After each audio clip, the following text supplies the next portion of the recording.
Hello everyone, स्वागत है आप सभी का पीसीएस बाई तरुण चैनल पर। जैसे कि आप सभी को पता है कि हम एडुटेरिया का बिहार का तत्व संग्रह को जो है लगा रहे हैं। 5वां संस्करण 2026 वाला आ चुका है। बिहार की सभी परीक्षाओं के लिए बहुत ही ज्यादा महत्वपूर्ण बुक है।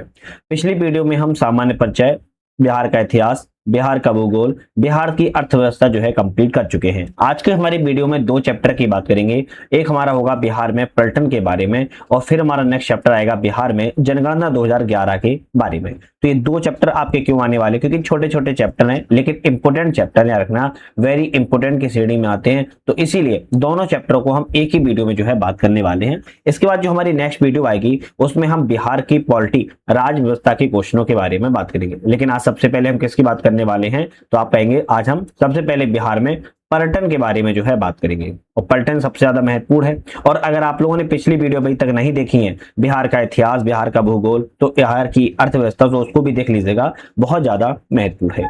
बिहार में पर्यटन की अगर हम बात किया है तो बिहार पर्यटन की दृष्टि से एक समृद्ध राज्य की श्रेणी में जो है आता है। यहाँ पर अभी बहुत संभावनाएं पर्यटन के लिए बाकी है। यहाँ पर ऐतिहासिक, धार्मिक, प्राकृतिक सभी प्रकार के दर्शनीय स्थल भी मौजूद हैं। बिहार में धार्मिक पर्यटन स्थलों में हिंदू, बौद्ध, जैन, सिख, ईसाई, मुस्लिम सभी धर्मिक स्थलीय स्थल यहाँ पर मौजूद हैं। इसलिए यहाँ पर पर्यटन के लिए सबसे ज्यादा जो है उम्मीद बनी हुई है। पर्यटन का दूसरा पक्ष आर्थिक भी होता है, याद रखना है। बिहार में पर्यटन के विकास के लिए पर्यटन उद्योग का दर्जा जो है दिया गया है। बिहार में पर्यटन विभाग का जो थीम है बिहार टूरिज्म ब्लिसफुल बिहार, इसकी जो है थीम रखी गई है। आर्थिक सर्वेक्षण 2025-26 के अनुसार वित्त वर्ष 24 में 660.81 लाख पर्यटन बिहार आए थे, जिनमें 653.44 लाख विदेशी पर्यटक थे और 7.37 लाख जो है विदेशी पर्यटक रहे हैं। 7.37 लाख विदेशी पर्यटक रहे हैं, जबकि 653.44 लाख देशी पर्यटक की श्रेणी में आए हैं। टोटल ओवरऑल जो है 660 लाख पर्यटक जो है बिहार में आ चुके हैं। पर्यटन को बढ़ावा देने के लिए बिहार सरकार के द्वारा नई पर्यटन नीति 2023 से 28 के लिए घोषित की गई थी 2023 में। इसके लिए कुछ प्रावधान है। विश्वस्त स्तरीय अधिसंरचना विकसित करना, पर्यटन और आतिथ्य क्षेत्रों में विशेषज्ञता वाली कुशल श्रम शक्ति तैयार करके संधारणीय करना, पर्यटकों की सुरक्षा पर विशेष ध्यान देना, पर्यटन क्षेत्र में अधिक पूंजी का निवेश करना, बिहार थीम आधारित पर्यटन गंतव्य और संबंधित अधिसंरचना का विकास करना। बिहार का पर्यटन ब्रांडिंग और विपणन नीति 2024 में जो है लागू की गई है। बिहार में पर्यटन के विकास के लिए पर्यटन स्थलों को सर्किटों के रूप में जो है चिन्हित किया जा रहा है। जैसे राजगीर खेल अकादमी राजगीर में है, APJ Abdul Kalam science city Patna में है, बापू टावर पटना में है, बिहार पशु विज्ञान विश्वविद्यालय आप कहेंगे पटना में है। इसके बाद बुद्ध सम्यक दर्शन संग्रहालय, भारत का सबसे ऊंचा स्टोन स्तूप, वैशाली में। ये नवनिर्मित बिहार में स्तूप भवन है जो देखने के पर्यटन की दृष्टि से इंपोर्टेंट है। अभी हमने बताया कि अभी को बिहार में पर्यटन को सर्किट के रूप में जो है स्थापित किया जा रहा है। कई सर्किट बनाए जा रहे हैं। इसमें सबसे प्रमुख सर्किट आता है बौद्ध सर्किट। बौद्ध धर्म के सभी उच्च महत्व वाले पवित्र स्थलों को इसमें एक स्थान दिया गया है। जैसे भगवान बुद्ध का जन्म हुआ, ज्ञान प्राप्ति हुई, उपदेश दिए और स्तूप, तो ये सभी आपकी सर्किट के रूप में जो है स्थापित किए जा रहे हैं। अभी बौद्ध सर्किट का अगर आप मैप देखोगे तो यहाँ पर आप देखो लौरिया नंदनगढ़ बौद्ध स्तूप है, अशोक स्तंभ है, रामपुरबा का अशोक स्तंभ है ना, अरिराज में अशोक स्तंभ है, केसरिया बौद्ध स्तूप है। यहाँ पर देखा जाए पटना में तो बुद्ध स्मृति पार्क, चेचर बौद्ध स्तूप, कुम्हार, पाटलिपुत्र करुणा स्तूप, अगम कुआ, पटना म्यूजियम है। वैशाली की बात किया तो अभिषेक पुष्करणी, अशोक स्तंभ, विश्व शांति स्तूप, राजा विशाल का गढ़, बुद्ध रैलिक स्तूप। इसी तरह नालंदा में बात किया तो नालंदा यूनिवर्सिटी के अवशेष, आर्कियोलॉजी म्यूजियम और हेनसांग मेमोरियम। भागलपुर में बात किया तो विक्रमशिला यूनिवर्सिटी। राजगीर में बात किया है विश्व शांति स्तूप, वन, घोड़ा कटोरा झील एवं पीपला एवं सतपर्णी गुफा। गयाजी में बात किया है तो डुंगरेश्वरी पहाड़ी एवं गुफा। बोधगया में बात किया है अनिमेष लोचन स्तूप, महाबोधि मंदिर, महाबोधि पेड़, सुजाता स्तूप, 80 फीट बुद्ध की प्रतिमा। तो इस तरीके से आपके ये पूरा बुद्ध सर्किट के रूप में बिहार में क्या किया जा रहा है, जो है निर्माण यहाँ पर किया जा रहा है। बहुत सारे निर्माण हो चुका है। इसके बाद जैन सर्किट आता है तो बिहार में 12वें जैन तीर्थंकर वासुदेव और 24वें तीर्थंकर महावीर स्वामी का पवित्र जन्म स्थान है। बिहार में जैन धर्म से जुड़े धार्मिक पर्यटन भी है। जैसे वैशाली में वासुकुंड जैन मंदिर है, आरा में बात किया है तो मसाड़ जैन मंदिर है, चंद्र प्रभु जैन मंदिर है, पटना में कमलादोह जैन मंदिर है, पावापुरी में जल मंदिर है, श्वेतांबर जैन मंदिर है, नालंदा में जैन मंदिर कुंडलपुर है, राजगीर में नौलखा मंदिर है, शौन भंडारा है, गुफा है। और इसी तरह बात किया है तो मनियार मठ है, वीरायतन है, दिगंबर जैन मंदिर है, नवादा में गोनावजी मंदिर है, सिकंदरा में जैन मंदिर लच्छुआर है, बांका में जैन मंदिर मंदार पहाड़ी है, और भागलपुर में वासुपूज्य जीनल्या श्री चंपापुर दिगंबर जैन सिद्ध क्षेत्र है। तो ये जैन सर्किट के अंतर्गत ये सभी जो है आपके आते हैं, याद रखिएगा। तो बौद्ध सर्किट हो गया, जैन सर्किट हो गया। अब सिख सर्किट आता है। सिख सर्किट में सिख धर्म के 10वें गुरु श्री गोविंद सिंह की जन्मभूमि है। इसके अतिरिक्त सिख धर्म के प्रथम गुरु गुरु नानक एवं 9वें गुरु तेग बहादुर बिहार की यात्रा के लिए जाना जाता है। तो इसी तरह आपके जैसी तरह बौद्ध एवं जैन है। इसी तरह सासाराम में बात किया तो गुरुद्वारा चाचा फगू मल है। गया में बात किया तो गुरुद्वारा श्री तेग बहादुर है। रजौली में गुरुद्वारा रजौली संगत है। भागलपुर में गुरुद्वारा बड़ी संगत है। लक्ष्मीपुर में गुरु तेग बहादुर साहिब ऐतिहासिक गुरुद्वारा है। पटना में अगर बात किया तो गुरुद्वारा हांडी साहिब है, और गुरुद्वारा कंगन घाट, गुरुद्वारा बाल लीला मैनी संगत, गुरुद्वारा गाय घाट, तख्त श्री हरमिंदर जी पटना साहिब, गुरुद्वारा का बाग प्रकाश कुंज है। मुंगेर में बात किया तो गुरुद्वारा पक्की संगत है, और राजगीर में गुरुद्वारा श्री गुरु नानक शीतल कुंड है। तो ये आपके किसके सिख सर्किट के अंतर्गत जो है आपके सभी आते हैं, याद रखिएगा। इसके बाद अगर हम बात की जाए तो आपका आता है रामायण सर्किट। अब रामायण सर्किट की बात किया तो हिंदू धर्म और सनातन धर्म के विकास में बिहार का उल्लेखनीय योगदान देखने को मिलता है। बिहार की पवित्र भूमि भगवान राम माता सीता से संबंधित भी रही है। बिहार हिंदू धर्म से कई मंदिर और दर्शनीय स्थल है। अब बिहार में रामायण सर्किट के अंतर्गत हिंदू धर्म से संबंधित बहुत सारे मंदिर और तीर्थ स्थलों को जोड़ा गया है। जैसे वाल्मीकि नगर में अगर बात की जाए तो नरदेवी, गौरी शंकर वाल्मीकि आश्रम है। रामनगर में जानकीगढ़ चंकीगढ़ है। सीतामढ़ी में जानकी कुंड है। हलेश्वर स्थान है। पंथपाकर है। मधुबनी में देवी गिरजा फुलहर है। मधेपुरा में सिंह स्थान है। दरभंगा में गौतम कुंड है, अहिल्या स्थान है। वैशाली में रामचोरा मंदिर है। पटना में महावीर मंदिर है। बक्सर में बात किया तो देवी अहिल्या और राम रेखा घाट है। तार में बात किया तो तरका एवं युद्ध भूमि है। बबुआ में महेश्वरी मंदिर है। काको में रानी कैकई है। मुंगेर में सीता कुंड है। भागलपुर में अजबेगी नाथ मंदिर है। बांका में बात किया तो मंदार पहाड़ी है। जमुई में गिद्धेश्वर मंदिर है। गया में प्रेतशिला हील है। औरंगाबाद में देवसूर मंदिर, सीता थाप और उमंगा मंदिर है। तो ये रामायण सर्किट के अंतर्गत आते हैं। बौद्ध circuit, Jain circuit, Sikh circuit और रामायण सर्किट यहाँ पर बहुत ज्यादा महत्व है। अब इसके बाद आता है सूफी सर्किट। सूफी सर्किट बिहार की भूमि सूफीवाद, चिश्ती एवं सोहरावर्दी से संबंधित रही है। बिहार में कई सूफी दर्शनीय स्थल भी मौजूद हैं। जैसे अगर बात की जाए सूफी सर्किट के अंदर दरभंगा से पहले बात करें तो मजार हजरत मखदूम भीका शाही सैलानी। वही मोतिहारी में बात की जाए तो बदक मियां अंसारी मजार। मुजफ्फरपुर में बात किया तो दरगाह हजरत दाता कम्बल शाही चिश्ती। सिवान में बात किया तो हसनपुरा दरगाह। छपरा में कुंवारे पीर बाबा दरगाह। मनेर में मनेर शरीफ दरगाह। बक्सर में दरगाह दरिया साहेब बाबा। शासाराम में शेरशाह सूरी का मकबरा। औरंगाबाद में अमजर शरीफ दरगाह। पटना में बात की जाए तो आपकी खानकाह इमादिया करंदिया। बेगू हजजाम मस्जिद। खानकाह मुजीबिया फुलवारी शरीफ। खानकाह मुनीमा कामरिया हजरत मुनीम पाक बाढ़ की दरगाह। जहानाबाद में बात किया तो हजरत बीबी कमल मकबरा। इसके बाद हाजीपुर में हाजीपुर करबला। सुपौल में बात किया तो मजार पीर अशफाकुल्ला पीरगंज। मुंगेर में मजार पीर हजरत पीर साहब साय नफी जमिया रहमानी नहकाय खानकाय। भागलपुर में बात किया तो मजार हजरत लाल मोहम्मद साहे जंगी। पूर्णिया में बात किया है तो आपकी ख्वाजा दरगाह ख्वाजा सैयद साहिब अजमतुल्ला चिश्ती। अररिया में बात किया तो मजार शाही साहिबीर साहिब वर्सी। तो ये सूफी सर्किट के अंतर्गत जो है सभी आते हैं।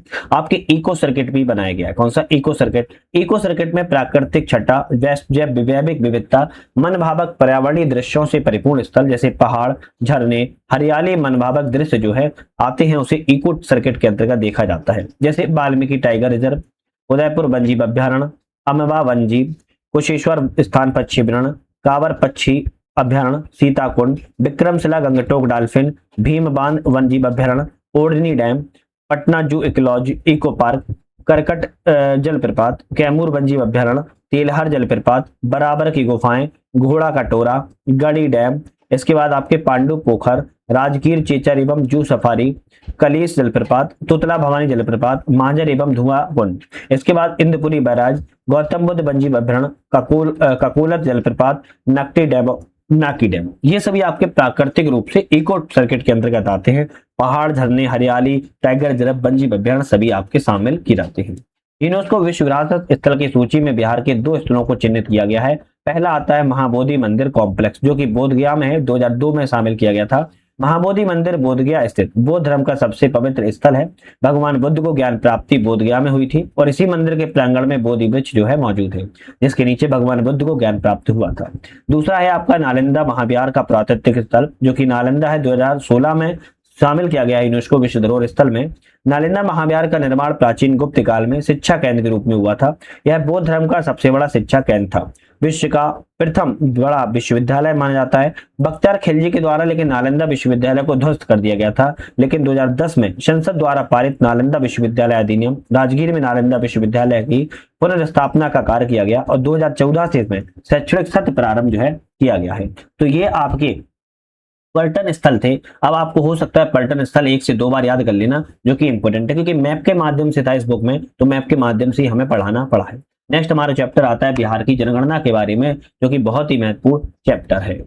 अब बिहार की जनगणना 2011 के बारे में बात की जाए तो भारत की जो पहली जनगणना है, किसकी, भारत की पहली जनगणना 1872 में लॉर्ड म्यो के समय में की गई थी। भारत में अगर नियमित जनगणना की बात की तो 1881 में लॉर्ड रिपन के समय में जो है की गई है। तो दोनों याद रखना है। अगर बात की जाए 1872 में तो लॉर्ड म्यो के समय में की गई थी, 1881 में लॉर्ड रिपन के समय में की गई थी, याद रखिएगा। इसके बाद 1936 ईस्वी में उड़ीसा से बिहार के अलग होने के बाद 1941 ईस्वी में बिहार की जनगणना पृथक रूप से की गई है। इसके बाद 2011 की बात की जाए तो देश की 15वीं जनगणना थी, क्या रखना है, 2011 की देश की 15वीं जनगणना थी, जिसके आयुक्त सी चंद्रमौली थे।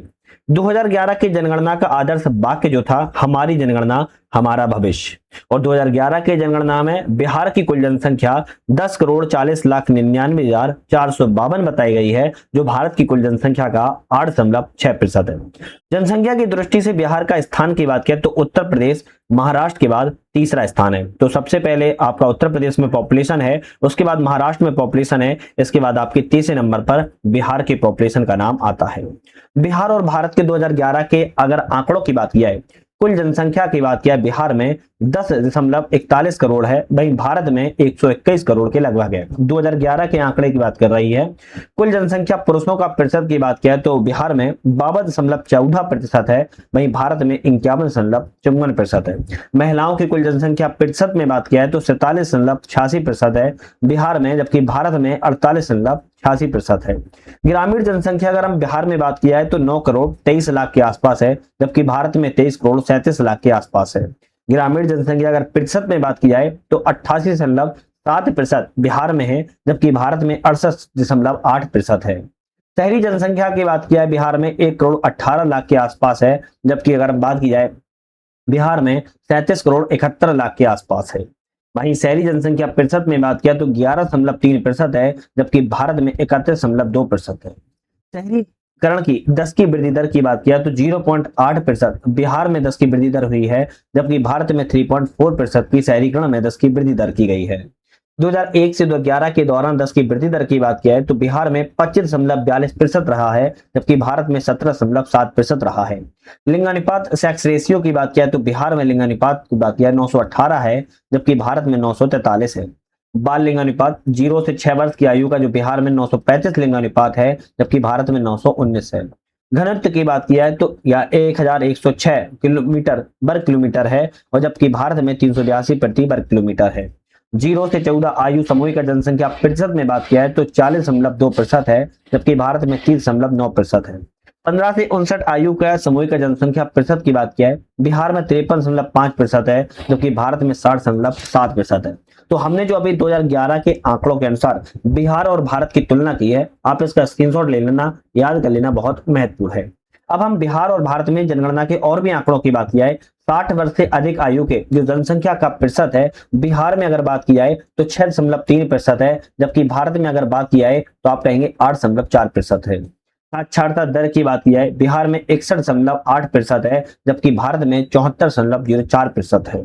पुरुषों की साक्षरता दर की बात किया तो 71.2% है बिहार में, जबकि भारत में 82.14% है। वहीं महिलाओं की साक्षरता दर बिहार में केवल 51.5% है, जबकि भारत में 65.42% है। साक्षरता दर में वृद्धि 2001 से 2011 के बीच की बात किया है तो बिहार में 17.9% की वृद्धि हुई है, जबकि भारत में 10.9% की वृद्धि देखने को मिली है।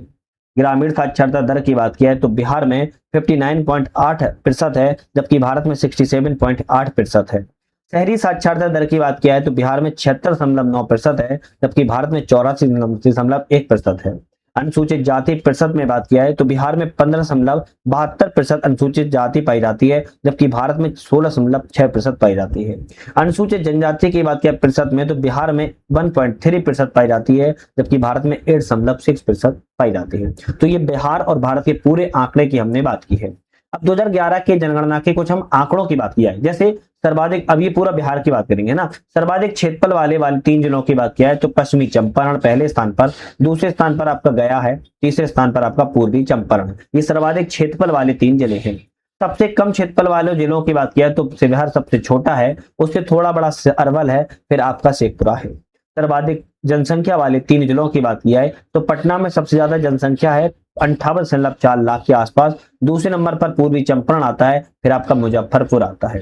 सबसे कम जनसंख्या वाले जिलों की बात किया शेखपुरा है केवल 6.4 लाख, फिर दूसरे नंबर पर शिवहर है, फिर आपका अरवल आता है। सर्वाधिक जनसंख्या वृद्धि वाले 3 जिलों की बात किया है तो मधेपुरा में सबसे ज्यादा जनसंख्या वृद्धि दर की गई है, फिर आपकी किशनगंज में, फिर अररिया और खगड़िया में।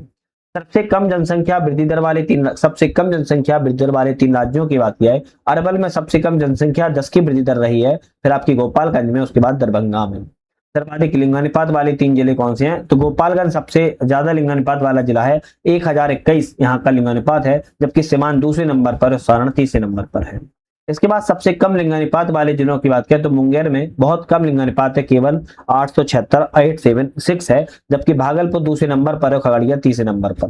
सर्वाधिक बाल लिंगानुपात की बात किया 3 जिले किशनगंज है, कटिहार है और आपका गया है।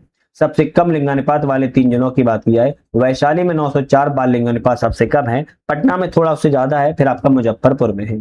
सर्वाधिक जनसंख्या घनत्व वाले 3 जिले शिवहर है, पटना है और आपका दरभंगा है, याद रखिएगा। इसके बाद हमारी बात किया है बिहार 2011 के जनगणना के आधार पर ही यहाँ पर सबसे कम जनसंख्या घनत्व वाले 3 जिले कौन से हैं। सबसे कम जनसंख्या घनत्व वाले जिलों में कैमूर सबसे कम जनसंख्या घनत्व वाला है, दूसरे स्थान पर जमुई है, तीसरे स्थान पर बांका है। वहीं सर्वाधिक शहरीकरण वाले अगर 3 जिलों की बात की जाए, पटना में सबसे ज्यादा शहरीकरण है, फिर दूसरे स्थान पर मुंगेर आता है, तीसरे स्थान पर भागलपुर है। सबसे कम शहरीकरण वाले 3 जिलों में अगर बात किया समस्तीपुर और बांका में सबसे कम शहरीकरण हुआ है, फिर दूसरे नंबर पर मधुबनी और कैमूर का नाम आता है। सर्वाधिक साक्षरता वाले 3 जिले की बात किया तो रोहतास में सबसे ज्यादा साक्षरता है, फिर पटना में है, फिर आपकी भोजपुर में है। इसके बाद सबसे कम साक्षरता वाले 3 जिले में पूर्णिया में सबसे कम साक्षरता है, फिर सीतामढ़ी में है, फिर आपकी कटिहार में है। सर्वाधिक पुरुष साक्षरता दर वाले 3 जिले जहां पुरुषों में सबसे ज्यादा साक्षर है रोहतास में, भोजपुर एवं बक्सर है। वहीं सबसे कम पुरुष साक्षरता वाली बात की जाए तो पूर्णिया सबसे कम साक्षरता पुरुष वाला जिला है, फिर कटिहार, फिर आपका सीतामढ़ी है। सर्वाधिक महिला साक्षरता दर, सबसे ज्यादा महिला साक्षरता दर रोहतास जिले में देखने को मिलेगी, फिर मुंगेर में, फिर पटना में। और सबसे कम महिला साक्षरता वाले जिलों में सहरसा में सबसे कम महिला साक्षरता है, उससे ज्यादा मधेपुरा में, फिर पूर्णिया में है। सर्वाधिक ग्रामीण साक्षरता दर वाले 3 जिलों की बात की है रोहतास में सबसे ग्रामीण साक्षरता सबसे ज्यादा है, फिर औरंगाबाद में है, फिर आपकी भोजपुर में है। सबसे कम ग्रामीण साक्षरता दर वाले जिले पूर्णिया है, कटिहार है और सीतामढ़ी है। सर्वाधिक शहरी साक्षरता दर वाले 3 जिले में बात किया जहां पर सबसे ज्यादा शहरी साक्षरता दर है वह कैमूर में है, फिर पटना में है, फिर मुंगेर में है। सबसे कम शहरी साक्षरता दर वालों में बात किया शिवहर है, शेखपुरा है और मधुबनी है।